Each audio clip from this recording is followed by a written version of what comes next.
Merhabalar, ben Huri. Huri Metek Mutfak'ta mutfağıma hoş geldiniz. Harika bir tarif ile geldim. Tarifimize hemen başlayalım. 500 gram etim var. Dana etimi büyük parçalar halinde keserek doğruyorum.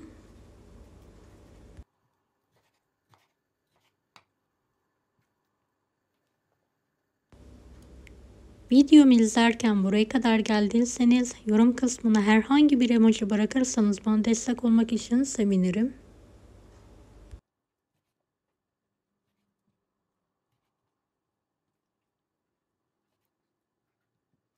Doğradığım etleri çelik tencerenin içine alıyorum. Üzerine geçecek kadar su doldurarak ocağın üzerine alıyorum. Kapağı kapalı bir şekilde kaynayana kadar yüksek, daha sonra kısık ateşte pişirmeye bırakıyorum. Etimin suyu bitti, yumuşadı. Üzerine tuz ilavesi yapıyorum. Bir tatlı kaşığı tuz ekliyorum ve karıştırıyorum. Bir parça da tereyağı ekledikten sonra kapağını kapatıyorum ve kavurmaya bırakıyorum.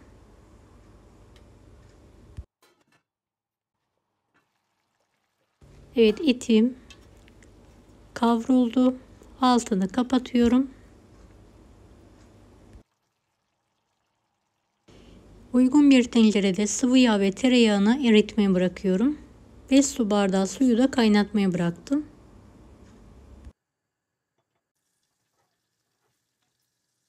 2,5 su bardağı yıkanmış, suda beklemiş pirinci ekliyorum.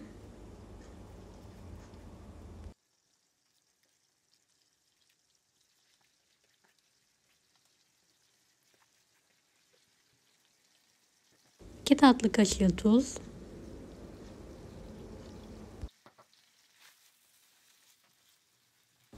Pirinç topak olana kadar sürekli karıştırarak kavuruyorum.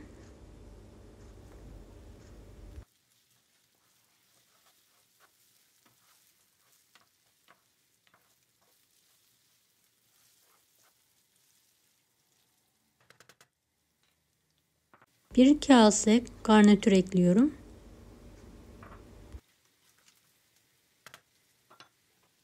Kaynayan sıcak suyu üzerine gezdiriyorum. Et suyu veya tavuk suyu varsa kullanabilirsiniz bu aşamada.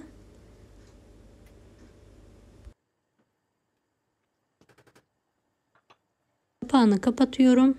Kaynayana kadar yüksek, daha sonra kısık ateşte suyu bitene kadar pişirmeyi bırakalım. Suyu azaldı. Biraz daha pişirdikten sonra kapatıyorum. Demlenen pilavımı karıştırıyorum.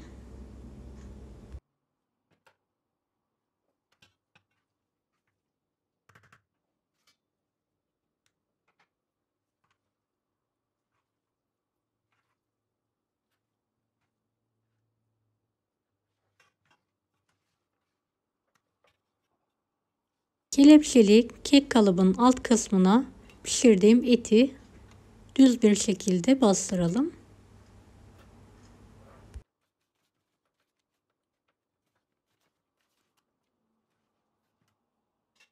Üzerine bir kase kızartılmış patlıcan halkaları sıralayalım.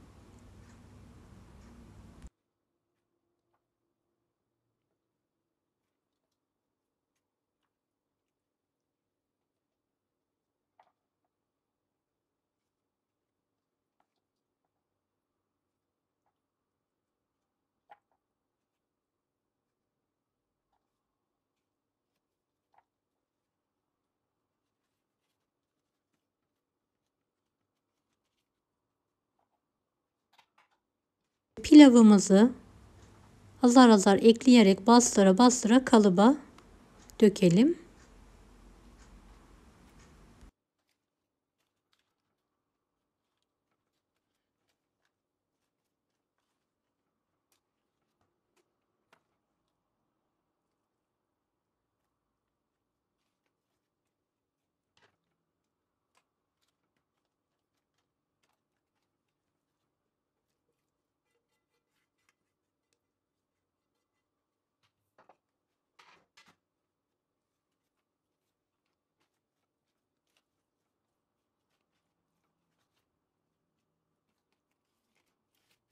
Üzerindeki kağıdı kapatarak önceden ısınmış 170 dereceli fanlı fırında 20-25 dakika pişirmeye bırakalım.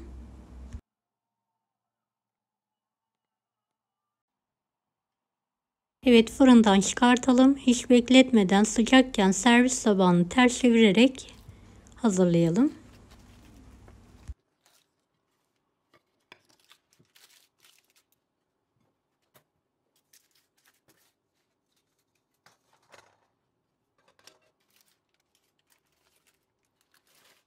Evet, yemeğimiz hazır.